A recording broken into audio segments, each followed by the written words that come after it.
Salam sejahtera, hari ini kami akan menggunakan topik faktor pengeluaran bertajuk faktor-faktor pengeluaran minyak sawit di Malaysia.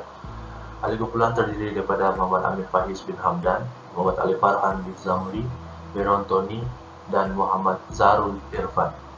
Perkenalan, menurut Iza Nuraida dan pengeluaran boleh diklasifikasikan sebagai proses menghasilkan sesuatu produk yang boleh dipasarkan kepada pengguna dan pelanggan di luar sana. Manakala Ahmad Zainal dan Muhammad Nur pula menyifatkan yang pengeluaran itu adalah satu keperluan yang penting dalam dunia perniagaan, terutama sekali dalam sektor industri.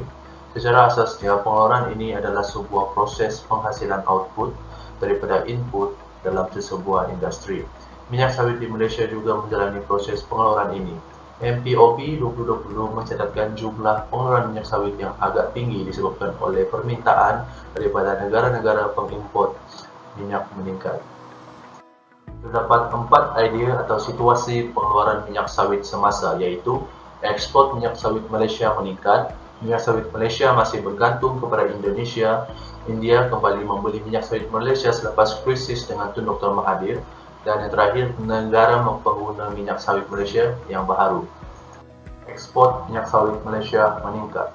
Yang pertama, ekspor minyak sawit negara meningkat sebanyak 26.9%, iaitu 17.12 bilion untuk tempoh Januari hingga April 2021. Angka itu lebih tinggi berbanding tahun 2020 yang hanya mencatatkan 13.49 bilion pada tempoh bulan yang sama.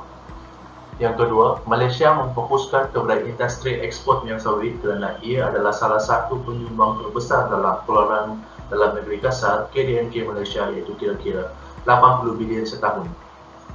Ketiga, negara pengimport minyak sawit Malaysia seperti China, India, Singapura, Turki, Jepun, Sri Lanka dan Arab Saudi dilihat menambah jumlah import terhadap minyak sawit negara. Menurut Bastri dan Zaima, Malaysia agak sinonim digelar sebagai negara pengekspor minyak sawit ke luar negara.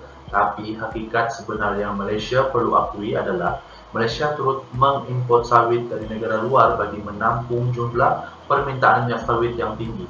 Malaysia banyak mengimport sawit dari negara Indonesia bagi menampung ketidakcukupan sawit untuk diproses menjadi minyak sawit sebelum diekspor ke luar negara seperti China dan India. Seterusnya, India telah mengumumkan untuk tidak lagi mengimport minyak sawit dari Malaysia kerana tidak setuju dengan kritikan Perdana Menteri ketika itu Tun Dr. Mahathir Mohamad. India berhenti membeli minyak sawit Malaysia untuk tempoh 4 bulan, kemudian kembali melakukan pembelian minyak sawit Malaysia selepas Malaysia menandatangani perjanjian pembelian beras India sebanyak 100,000 tan pada Mei 2020. Lebih menguntungkan lagi apabila negara India mengambil keputusan untuk mengurangkan duty import ke atas minyak masak mentah kepada 10% daripada 5% pada tahun 2021. Negara pengguna minyak sawit Malaysia yang baharu. Jepun. Menurut MPOB 2020, Jepun mengimport 433,022 tan minyak sawit Malaysia pada tahun 2020 dan 77,053 tan semasa Januari dan Februari 2021. Manakala negara Afghanistan juga menambah jumlah import minyak sawit mereka kepada 100,000 tan berbanding 75,000 tan sebelum ini. Arab Saudi pula turut menambah jumlah import minyak sawit Malaysia kepada 500,000 tan. Negara pengguna minyak sawit Malaysia yang baharu. Faktor yang mempengaruhi pengeluaran minyak sawit Malaysia. Penanaman kelapa sawit akan menjurus kepada guna tanah dalam negara, iaitu seberapa banyak tanah yang diperuntukkan oleh kerajaan untuk tujuan penanaman kelapa sawit. Ironinya lagi, semakin besar guna tanah untuk penanaman kelapa sawit, maka semakin besarlah hasil pengeluaran minyak sawit Malaysia. Seterusnya, Malaysia masih lagi bergantung harap dengan buruh asing untuk menguruskan ladang kelapa sawit. MPOB 2020 turut mengesahkan dengan data bahawa 70% buruh di sektor ladang kelapa sawit adalah buruh asing. Buruh asing inilah yang membantu dalam proses pengeluaran minyak sawit di Malaysia. Selain itu, teknologi adalah cabang daripada elemen yang mempengaruhi jumlah pengeluaran di dalam teori ekonomi, iaitu elemen modal. Modal bukan sahaja digunakan untuk memulakan sesebuah perniagaan, sektor atau industri, tetapi juga untuk membeli dan mempraktikkan teknologi yang ada demi memaksimumkan hasil pengeluaran.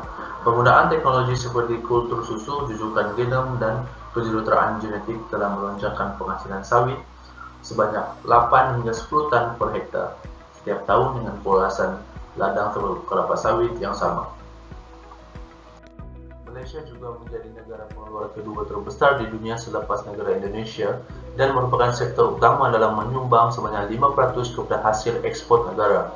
Persaingan pengeluaran minyak sawit dengan Indonesia ini sedikit sebanyak mempengaruhi jumlah pengeluaran minyak sawit Malaysia kerana negara pengimport kepada minyak sawit Malaysia adalah sama dengan Indonesia.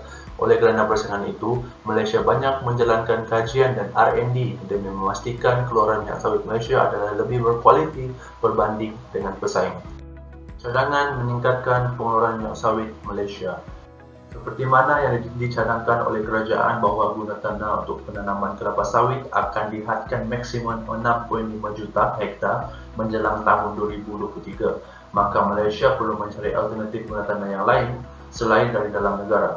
Beberapa negara yang dikira berpotensi untuk Malaysia melabur adalah negara Timur Leste, Vietnam, Kemboja, dan Laos. Di samping kos pelaburan yang rendah, negara-negara ini mempunyai iklim dan bentuk muka bumi yang sesuai untuk digunakan dalam penanaman kelapa sawit. Kejayaan Malaysia sebagai pengekspor utama minyak sawit dunia kini berhadapan dengan kritikan dan kekangan dari memasuki pasaran Eropah. Berikutan isu penebangan hutan, kebakaran hutan secara besar-besaran, kehilangan biodiversity, kemerosotan kualitas tanah gambut, dan peningkatan gas hijau sehingga menjejaskan pembangunan ekonomi sosial dan alam sekitar global. Oleh yang demikian, demi memaksimumkan hasil minyak kelapa sawit di samping menjaga kelestarian alam sekitar, maka penggunaan teknologi haruslah dioptimumkan bersama. MPOB sendiri mengakui yang R&D banyak membantu pengeluar kelapa sawit telah meningkatkan hasil pengeluaran yang sama bermula dari ladang kelapa sawit sendiri. Pengurusi Pelkra Datuk Nagib Abdul Wahab juga menyatakan bahawa kempen anti sawit EU tidak menjejaskan banyak pengeluaran minyak sawit Malaysia disebabkan Malaysia baru saja hendak memasuki benua itu. Oleh kerana itu, Malaysia harus menghentikan dulu usaha menembusi pasaran Eropah buat masa ini kerana sentimen anti sawit di EU masih lagi kuat dan berterusan. Ada lebih baik jika Malaysia memfokuskan kepada pasaran yang sedia ada seperti China, India, Singapura, Sri Lanka, Jepun dan banyak lagi negara. Pihak MPOB mendapat pasaran baru yang berpotensi untuk dikembangkan seperti negara di Timur Tengah, Afrika Utara dan Ethiopia. Jumlah ekspor kelapa sawit ke negara Afrika meningkat pada tahun lepas iaitu sebanyak 9 juta tan berbanding 10 tahun lepas dengan hanya 6 juta tan sahaja. Afghanistan turut membantu untuk menambah jumlah import minyak sawit daripada 75,000 tan kepada 100,000 tan dari semasa ke semasa. Secara tuntasnya, pengeluaran minyak sawit di Malaysia mengalami banyak perubahan yang dinamik dan bahkan cabaran yang mengganggu pasaran ekspor Malaysia. Jumlah pengeluaran minyak sawit Malaysia ditentukan oleh permintaan luar dan domestik. Seperti mana baru-baru ini, jumlah ekspor minyak sawit meningkat, maka secara langsung jumlah pengeluaran juga turut meningkat sama. Antara faktor pengeluaran minyak sawit Malaysia adalah jumlah guna tanah, buruh asing, penggunaan teknologi dan persaingan minyak antarabangsa. Sekian sahaja pembatangan daripada kumpulan kami. Sekian dan terima kasih.